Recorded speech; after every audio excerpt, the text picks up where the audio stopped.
victory, so it's a good feeling. Really excited about our players.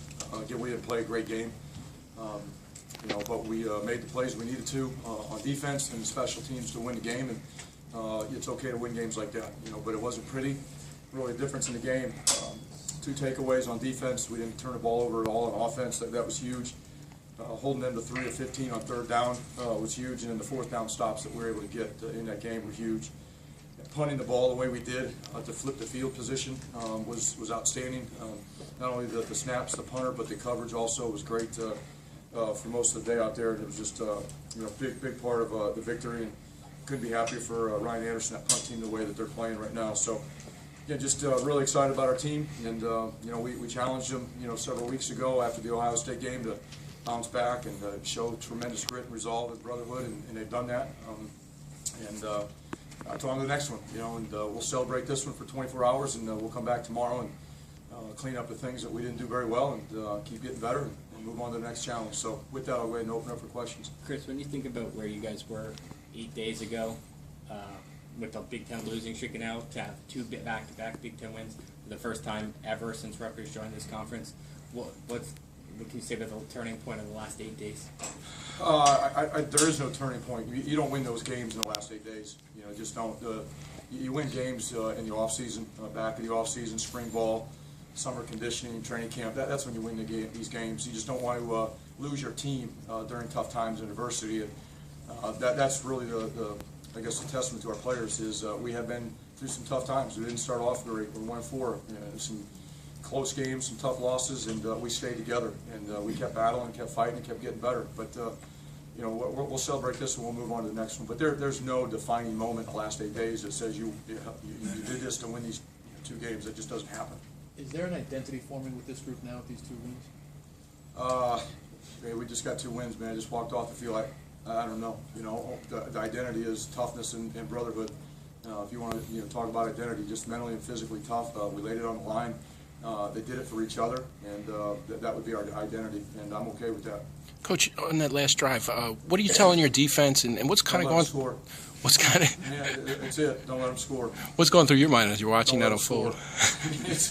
Don't overcomplicate it. There was not a lot of words other than just go fight, guys, and don't let them score. Don't let them get 8 points. We don't get 8 points, we win the game, and that's exactly what they did. And that was, there were some plays in that drive that we missed opportunities to get some sacks that might have ended it earlier.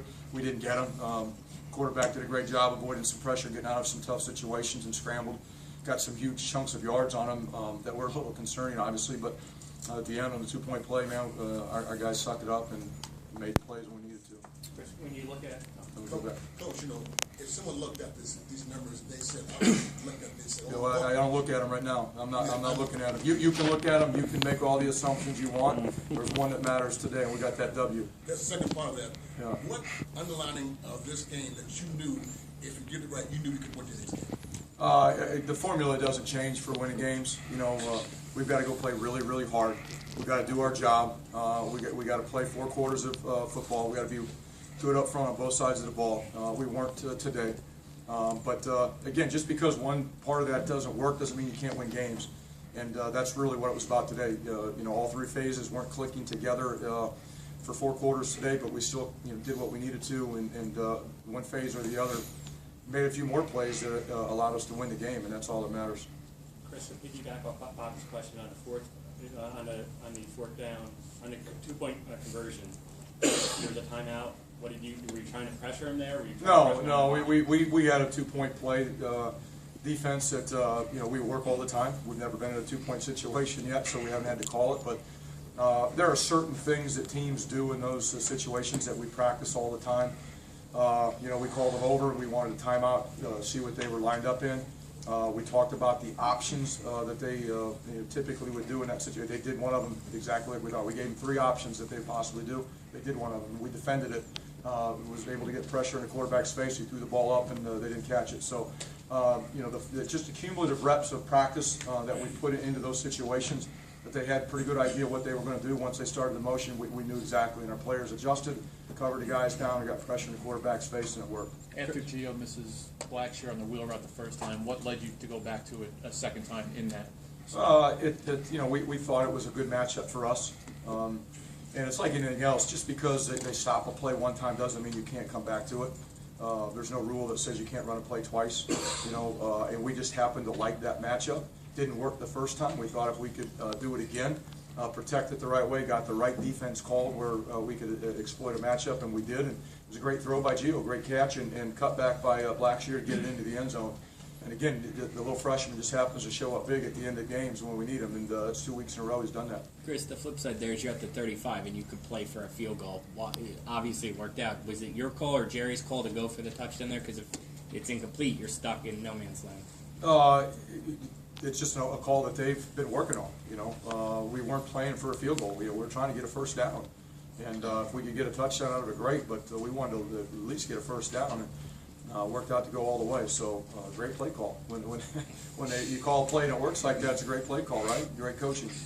Coach, how significant is it for yourself as a coach, since you've been here, and for the program to get these back-to-back wins in the Big Ten? It doesn't matter to me, and it's not significant for me. It's significant for these players.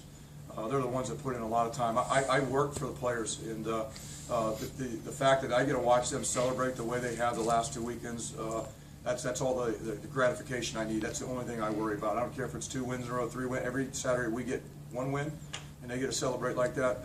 Man, that's so rewarding as a coach, and that's all I care about.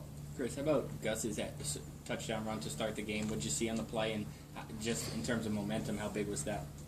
Anytime you can start the game the way we started it, they took the ball, we kicked off, and the ball hit the ground. We got pretty good field position to start. They drove the ball. We stopped them, which was great. We got the ball, went down and scored a touchdown. That's the way you want to start football games. You talk about starting fast. Let's start fast.